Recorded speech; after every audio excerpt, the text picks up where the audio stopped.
পশ্চিমবঙ্গ বিধানসভা নির্বাচনের ফলাফল প্রকাশের দিন ঘনিয়ে এসেছে। ২৯৪টি আসনের মধ্যে একটি কেন্দ্র ফলতা এই তালিকার বাইরে থাকছে।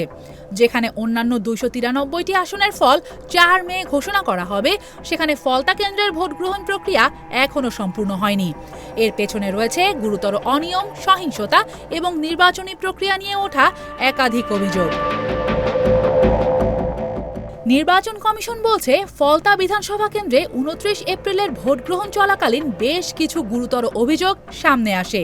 এর মধ্যে ছিল ভোটারদের ভয় দেখানো, বুথের ভেতরে অননুমোদিত ব্যক্তিদের উপস্থিতি, এমনকি ইভিএম বা ইলেকট্রনিক ভোটিং মেশিনে কারচুপির অভিযোগও। একটি নির্দিষ্ট বুথে অভিযোগ ওঠে যে একটি দলের প্রতীকের বোতাম টেপ দিয়ে ঢেকে দেওয়া হয়েছিল, যার ফলে ভোটারেরা স্বাধীনভাবে ভোট দিতে পারেননি। এছাড়াও ভোটের দিন এলাকায় উত্তেজনা ছড়িয়ে পড়ে, নিরাপত্তারক্ষীদের সঙ্গে স্থানীয় মানুষের সংঘর্ষ হয়, অভিযোগ ওঠে লাঠিচার্জেরও। এতে বেশ কয়েকজন আহত হন, যাদের মধ্যে নারী ভোটার এবং একটি শিশুও ছিল। এই সমস্ত ঘটনাকে অত্যন্ত গুরুত্ব সহকারে বিবেচনা করে নির্বাচন কমিশন সিদ্ধান্ত নেয় যে কিছু বুথ নয়, বরং পুরো ফলতা কেন্দ্রেই পুনর্নির্বাচন করা হবে। অন্যদিকে পশ্চিমবঙ্গের বাকি ২৯৩টি আসনের ফলাফল নির্ধারিত সময় অর্থাৎ ৪ মে ঘোষণা করা হবে। ফলতা কেন্দ্রটি আলাদাভাবে নির্বাচনী প্রক্রিয়ার মধ্যে থাকবে। এ কেন্দ্রে মোট ২৮৫টি বুথে আগামী ২১ মে পুনরায় ভোটগ্রহণ অনুষ্ঠিত হবে। এই ভোটগ্রহণে কড়া নিরাপত্তা ব্যবস্থা, কেন্দ্রীয় বাহিনীর মোতায়েন, মাইক্রো অবজারভার এবং ওয়েবকাস্টিংয়ের ব্যবস্থা রাখা হবে, যাতে নির্বাচন সম্পূর্ণ স্বচ্ছ ও নিরপেক্ষভাবে সম্পন্ন হয়। এই কেন্দ্রের ভোট গণনা হবে ২৪ মে।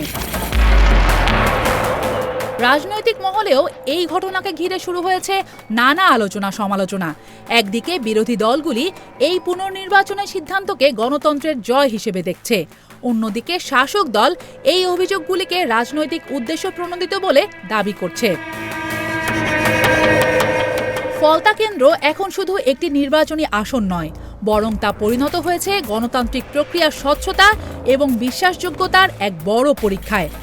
গোটা রাজ্যের ফলাফল প্রকাশ পেলেও এই একটি কেন্দ্রের দিকে নজর থাকবে সকলের, কারণ এখানেই নির্ধারিত হবে ভোটের সুষ্ঠুতা নিয়ে প্রশ্ন ওঠার বাস্তব প্রতিফলন।